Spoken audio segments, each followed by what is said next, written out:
Paul from Market Square Heroes. Welcome to Pull Up a Chair in a nice, comfortable pub in Chipping Norton with Ben from the Stones UK. Hi, how are you doing? You alright? Hi Ben. Nice to meet you. Thanks for joining us. No problem. I normally ask people why they join a certain band, but you're a little bit more obvious. Is the band of the Stones formed around you, or did you form the band? I'm one of the original members, but yeah, it is formed basically around me. Obviously, having a little bit of a look at Mick Jagger, and I sound a little bit like Mick Jagger. And I come from a village called Eckington, where Mick Jagger's grandma's buried, in Derbyshire. So a lot of things just all happened very quickly at once. When a guy come up to me and said, "You could do Mick Jagger," and we just then kicked off from there. And that was it. It was that quick and simple. I just can't imagine you doing anything else. I mean, you're not going to get away with a Tina Turner tribute. No. You know, and there are certain people. We see a lot of Freddies, and they're obvious. What else could you do in a different band? Because your looks are just so iconic. Yeah, go for it. Yeah, I can play quite a few different instruments. I played guitar in a Commitments tribute when I was younger. Before that, I was always in bands playing guitar more than I was singing. Really, I've always been singing, even though from the age of 5. Yeah. But yeah, I've got other talents, but obviously this one was ordained. It was destiny. That was going to happen no matter what at some point. So have you always been a Rolling Stones fan? Always been a Rolling Stones fan. My mum made sure of that. But she likes the Beatles as well. You know what I mean? So she's from Liverpool. She loves the Beatles, but she also likes lots of other music as well. So she got me into the Stones, and my dad got me into Led Zeppelin, Deep Purple, and Black Sabbath. So it'd be one of those other bands that I would join if I wasn't a Rolling Stone. But which one do you really fancy? Led Zeppelin would be. If I was a Robert Plant lookalike, I'd be in Led Zeppelin, definitely. Okay. Go back to the Rolling Stones then. Why do you think the Rolling Stones have been so successful over the years? Why do you think they're still going now and bringing in such huge crowds? Energy.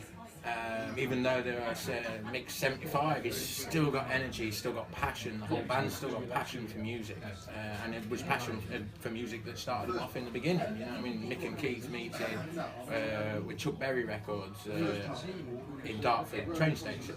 You know, I mean, that's how they formed the band. So I think just the love of music, and they've got nothing else better to do now. But the Stones UK, you've been successful. Yeah, you're doing really well on the circuit. We are playing Land's End, John O'Groats and abroad as well. Yeah, we're up there, pretty well known. So what makes you stand out from another Stones tribute band? Me, lots of costume changes, and all the gear we bring on stage is all vintage, it's all authentic, and try and get that authentic sound. We're not trying to carbon copy, but we want to get that feel, that essence of what they use and how they played it. And we have the passion just as much as they do for the same genre of music as well. And you said me. How much of that is you on the stage, and how much of it is what you see in videos? When I first started 11 years ago, I think it was probably 15% me and 50% what I've watched on videos and how he does stuff. Especially the dancing. I've watched a video of him saying there's certain moves which he copies. You know, I mean, he does all the time, but then he just lets himself go. And so there's certain parts choreographed, and that's what I do on stage. There's certain moves you've got to do, and then just let yourself go, and it will turn out like Mick anyway. But now the line's becoming more and more blurred the longer I do it. Sometimes it's 90% Mick and 30% me, even though like we're in a pub now just having an easy drink, I can just go into it and I'll get out for another 10 hours or something. Do you not find that you're sat in a public place and people are looking at you and thinking, oh, constantly. Constantly. I mean, we walked in here today and there was a few looks. Yeah. It's usually, it's like I could be shopping in Tesco. and somebody will come up and go, you really do look like Mick Jagger. You should do something about it, and that's it. I do. It's my living. It's my full-time job. Sometimes it can be annoying, as I say, buying carrots, but as you kind of get used to it. You don't become blasé, but you kind of just take it in your stride. But it is a constant thing. After the amount of time the Stones used to play together, how much time now do you need to rehearse, and how much time you just sort of say, let's just go for it, we don't rehearse anymore? We don't rehearse. No. At all now. Because we're always playing. If we want a new song to put into the repertoire, we just say, learn this at home, and then we'll come back and we'll go through it in the sound check, and if it works, we play it that night. If it doesn't, the next day we'll go through it again in sound check. Everybody's done their parts separately at home, so it should all just come together. Because we've been playing together so long together, we know where everybody's going to go anyway. It's kind of instinctive. We don't have to really think about anything anymore. It's just. Do you do specific versions of the song? This is the one from Berlin and May. Yes, we do. We work off the record most of the time, and then the guitarist says, "Oh, I like this solo in, like say, Berlin, or a lot of Brussels stuff from 1976."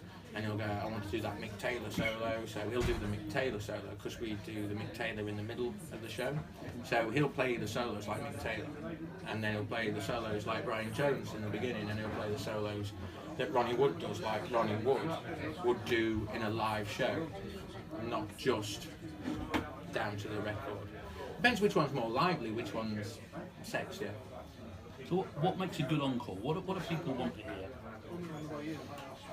A good encore would be fast, hard-hitting, dancey, and very well known.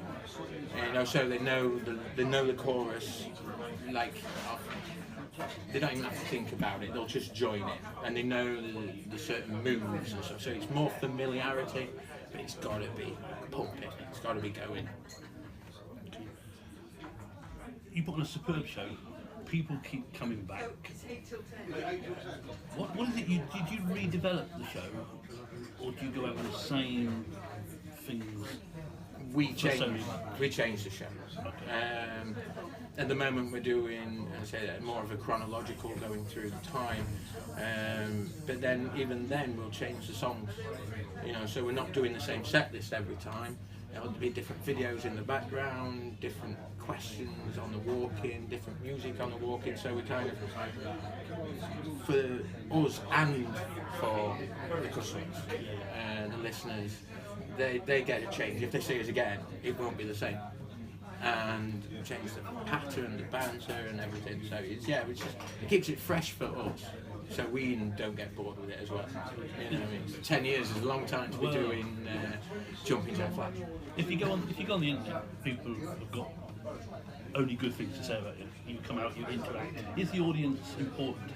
Definitely, 100%. Obviously, it's a lot harder with a very quiet audience to get yourself G'd up and get the adrenaline going and give it your full max. So we have practiced that. We are good at doing that, but with a good audience, it ignites us, which then in turn helps them loosen up a little bit, and then they get a little bit more louder and dancier, so that then feeds us again. So it's a massive feedback loop, and then by the end of the night, it's just a fireworks show of jumping jacks and stuff. You seem quite at ease.